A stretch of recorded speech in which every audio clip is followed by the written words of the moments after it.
நாஞ்சில் விஜய்னு சொல்லிட்டு விஜய் டிவியில் வந்து எல்லாருக்கும் தெரியும். ஏன்னா வந்து காமெடி ஆர்டிஸ்டாக வந்து இது பண்ணிட்டு இருக்கான். அவனுக்கு வந்து ஒரு 2019 வந்து நான் வந்து அவனோட தங்கச்சி கல்யாணத்துக்கு வந்து ஒரு 2 லட்ச ரூபா வரைக்கும் நான் பைசா கொடுத்துருக்கேன். கடனா எனக்கு கொஞ்சம் கூட ஒரு ஹெல்ப் பண்ணு அப்படின்ற ஒரு மைண்டில் தான் நான் கொடுத்தது.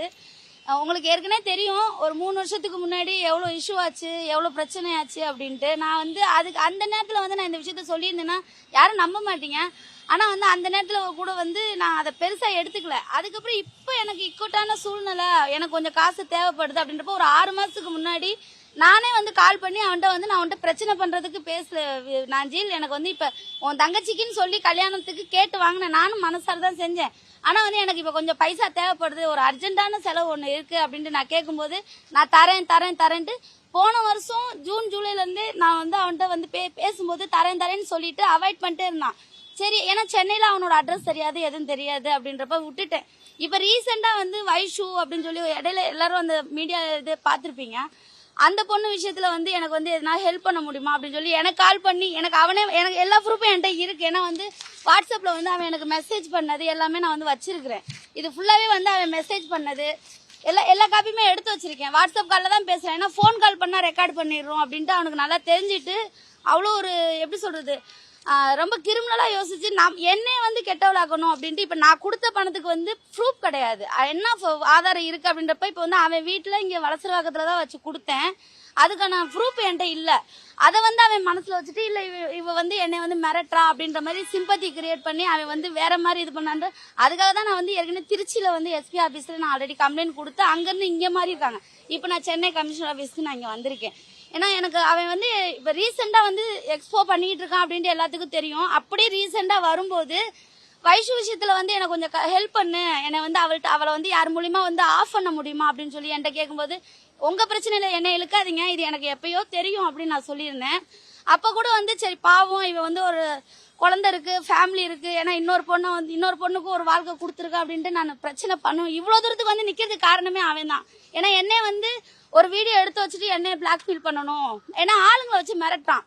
நீ வந்து எப்படி நீ எங்க அண்ணன் வந்து இது பண்ணிடுவ அப்படின்ற மாதிரி. இப்ப ரீசெண்டா வந்து மதுரையில நடந்த எக்ஸ்போல நான் அந்த என்னோட செல்லுல வீடியோ இருக்கு.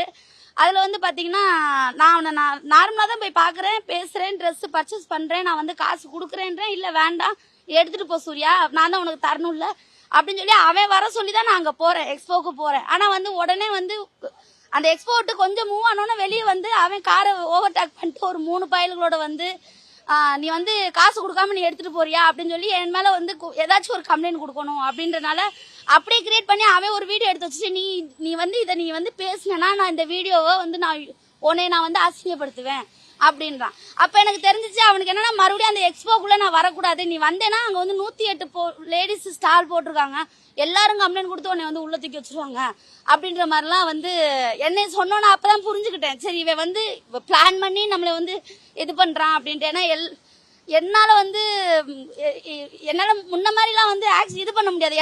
எனக்கும் குழந்தை இருக்கு, ஃபேமிலி இருக்கு.